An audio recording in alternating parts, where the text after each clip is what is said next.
පසුලෙස පොලිසිය ඇතුළත් වෙලා පොලිසිය මේකට මැදිහත් වෙලා බොරු චෝදනා දාලා අපේ මේ දුප්පත් කම්කරුවෝ 4 දෙනෙක් උසාවියට ඉදිරිපත් කරලා තියෙනවා. බොරු චෝදනා දාලා. ඉතින් මේ ගැන මහජන නියෝජිතයෙක් ඇටියට මේ කම්කරුවන්ගේ ඉඩමට ඒ කම්කරුවන් ඇතුළත් වෙනකොට මහජන නියෝජිතයෙක් ඇටියට මට ආරාධනා කරා.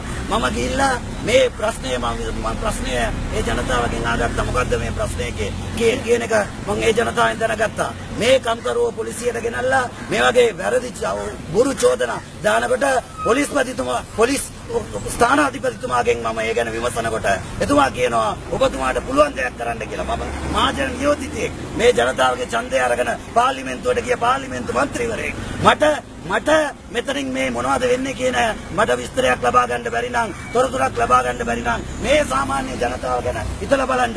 ඒකයි අපි මෙතනට කියන්න ආවේ මේ අසාධාරණ වැඩ කරන්න එපා. මේ දුප්පත් ජනතාවට මේ අසාධාරණ වැඩ කරන්න එපා.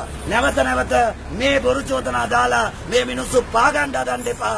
පාගන්න හදන්න එපා. අපි ඒට එරෙහිව නැගිටී සිටිනවා කියන එක තමයි අපි අද කියන්නට ආවේ. ඔබතුමා නියෝජනය කරන්නේ යහපාලන ආණ්ඩුව. යහපාලන ආණ්ඩුව නියෝජනය කරන්නේ. ඒතකොට යහපාලන ආණ්ඩුවේ නියෝජනය කරන ඔබතුමාට ජනතාව වෙනුවෙන් සාධාරණ ඉෂ්ට කරන්න ආණ්ඩුව පැත්තෙන් සහයෝගයක් ලැබෙන්නේ නැද්ද?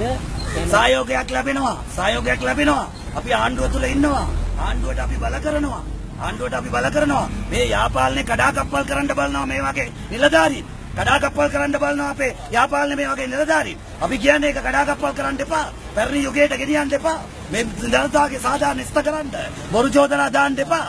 මේ නිදානාරපු කට්ටිය එළියේ ඉන්නවා. නිදානාරපු මේ ප්‍රදේශයේ ඉන්නවා. මුදලාලිලා ඉන්නවා එළියේ. මේ කම්කරුවා දාලා පාගන්න හදනවා. මහජන නියෝජිතයෙකුට පිළිගැනීමක් නැහැ.